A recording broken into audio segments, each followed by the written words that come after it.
नमस्कार, सत श्री अकाल, आदाब, गुड इवनिंग दोस्तों। बैंक निफ्टी के एनालिसिस में आपका स्वागत है। जैसा कि हमने कल भी आपको बताया था कि अगर ये 43,200 को सस्टेन नहीं करता है तो ये 43,000, 42,900, 42,800 हमें दिखा सकता है। और अगर ये 43,500 के लेवल को तोड़ के सस्टेन करता है तो ये हमें 43,750, 850 और 950 दिख सकता है। जो हम लेवल 43,500 या 43,200 का लेवल आपको बता रहे हैं कि सपोर्ट और रेजिस्टेंस, अगर आप पीछे से देखेंगे जब 14 दिसंबर को 44,151 लगा के आया था, जो हाईएस्ट था बैंक निफ्टी का, उससे पहले इसने 12 दिन कोशिश करी है 43,500 को यहाँ पे तोड़ने की। जैसे ही यहाँ पे टूटा है तो 43 with the momentum and with the volume ये रीच हुआ है 44,151 पे।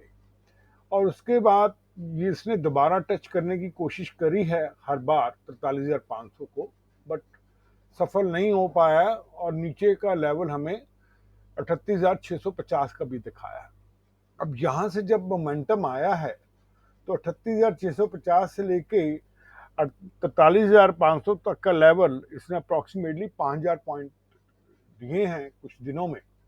और अगर यहाँ पे भी देखेंगे, ये 4-5 दिनों से 43,500 के लेवल के पास आके सिर्फ एक ही दिन ऊपर बंद हुआ था, बाकी दिन हमेशा यहीं पे नीचे बंद हो रहा है। इसलिए हम 43,500 को एक रेजिस्टेंस मान रहे हैं इतने दिनों से। और अगर हम 43,200 की बात करें, जो सपोर्ट एरिया है, ये जितनी भी छोटी छोटी कैंडल्स दिख रही हैं, ये मोस्टली जितने भी बंद हुई हैं ये 43,200 के ऊपर या 43,200 के थोड़ा सा नीचे बंद हुई। और अगर आज मतलब कि हम बात करें अपने 3 मिनट की, जिसके ऊपर हम काम कर रहे थे आज, क्योंकि हमें लग रहा था कि मार्केट ऊपर जाके नीचे आ सकती है, तो ये जो पहली कैंडल थी ये हाई वेव कैंडल थी, जो कि रेजिस्टेंस और सपोर्ट के बीच में बनी थी। ये जब भी रेजिस्टेंस के पास या सपोर्ट के पास बने तो इसका हम सेकंड थर्ड कैंडल को जरूर देखते हैं कि उसका प्राइस एक्शन क्या है। सेकंड कैंडल जो 3 मिनट की थी उसने 43,375 का हाई लगाया, उसके बाद उसको सस्टेन नहीं कर पाया और काफी नीचे आना शुरू हुआ और 43,262 का इसने लो भी लगा के दिया तीसरी कैंडल में। अब यहां से लेके यहां तक 554 पॉइंट अप्रॉक्सीमेटली हमें मिले हैं बैंक निफ्टी की गिरावट में, जो कि 43,822 तक गए हैं, जो हमारा लेवल था थर्ड वन 42,800 का, सॉरी, तो वहां तक गए हैं।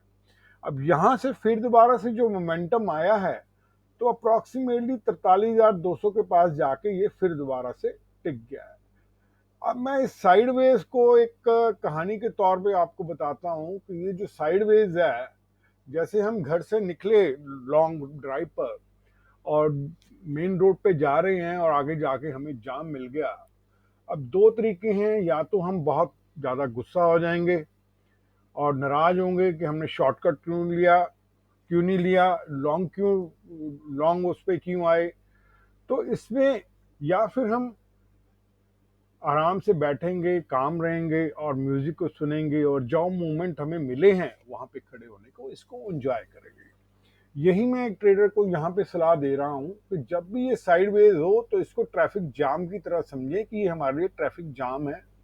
और जब ये ट्रैफिक जाम खुलता है तो आप स्पीड से ऊपर ही जाते हैं। अगर आप देख लें, यार आपको लगता है कि अब ट्रैफिक जाम पूरा बंद ही हो गया, तो कोई ना कोई ट्रैफिक का चालक आके उसको खोलता है तो आप नीचे की तरफ जाते हैं। तो हमने भी इसको ट्रैफिक जाम की तरह कहीं रखा है साइडवेज को, कि ये ट्रैफिक जाम है और इस ट्रैफिक जाम में जब मैं फंस गया हूं तो मैंने काम रहना है। मैंने कोई भी एक्शन ऐसा नहीं लेना जो मैं ट्रैप में, बुल और बियर के ट्रैप में आऊं। और अगर आप देखेंगे तो यहां पर जब हमें मौका मिला, 43,250 का लेवल हमने निकाला था लाइव एनालिसिस में कि इससे ऊपर जब जाएगा और सस्टेन करेगा तो अच्छा खासा प्रॉफिट दे सकता है। ये जो सेकंड कैंडल थी यही अप्रॉक्सीमेटली 102 पॉइंट की बनी, बट अगर आप देखें इसने जाके 43,500 को कहीं पे भी नहीं छुआ। 43,400 383 का लेवल इसने हमें हाईएस्ट दिखाया आज के दिन में। अगर हम कल की बात करें, अब कल है एक्सपायरी, थर्सडे है, वीकली एक्सपायरी है। वॉलेटिलिटी हो सकती है, पिछले हफ्ते थी, उससे पिछले हफ्ते नहीं थी, साइडवेज हो गया था, उससे पिछले हफ्ते थी, उससे पिछले हफ्ते भी थी। अब ये वॉलेटिलिटी जो हम समझ रहे हैं क्यों हो सकती है, वो इसलिए हो सकती है कि बहुत दिनों से बुल और बियर की जो फाइट है 43,200 और 43,500 के बीच में लटकी हुई है। अब कल किसी ना किसी को जीतना है। अब अगर वो जीत में हमें ट्रेंड मिलता है तो हमें जरूर उस ट्रेंड को पकड़ना चाहिए। अगर हम फिर कहते हैं, अगर ये 43,500 को तोड़ता है, सस्टेन करता है, तो 43,650, 750, 850 और इवन 950 तक भी जा सकता है। और अगर ये 43,200 को तोड़ के नीचे फिर सस्टेन करता है विद द वॉल्यूम, तो ये 43,000, 42,900, 42,800, 42,700 हमें दिखा सकता है। जो मेरा वीडियो है वो एजुकेशनल पर्पस के लिए है। आप अपना जो भी ट्रेड लें, अपने रिस्क और रिवार्ड को देख के लें और अपने फाइनेंशियल एडवाइजर की एडवाइस से लें। अगर आपको हमारा वीडियो अच्छा लगता है, इसको शेयर और लाइक करें। आज मेरे को ट्रेडिंग व्यू पे एक कमेंट आया था, वो भाई साहब पूछ रहे थे कि जी मैं वॉल्यूम और ईएमए के इंडिकेटर्स कैसे लगाऊं। तो वैसे तो मैंने उनको बता दिया है। तो ये जो इंडिकेटर का लेवल है, अगर हम इसको क्लिक करेंगे, यहाँ पर इसको क्लिक करेंगे, तो ये हम मेरा फेवरेट मूविंग एवरेज है। आप कोई भी जब लगाएंगे, तो जैसे ये मेरा मूविंग एवरेज है, मेरा एक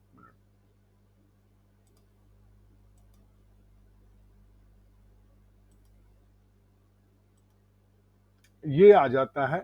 अब यहाँ पे अगर आप वॉल्यूम टाइप करेंगे तो आपको वॉल्यूम का वो आ जाएगा, ये वॉल्यूम का आ गया। वॉल्यूम के कहीं है, मैं सिर्फ वॉल्यूम लगाता हूँ। अब मैं वॉल्यूम लगाने के बाद ये जो नीचे नीली लाइन है, जो एवरेज की लाइन है, इसको भी खींच लेता हूँ।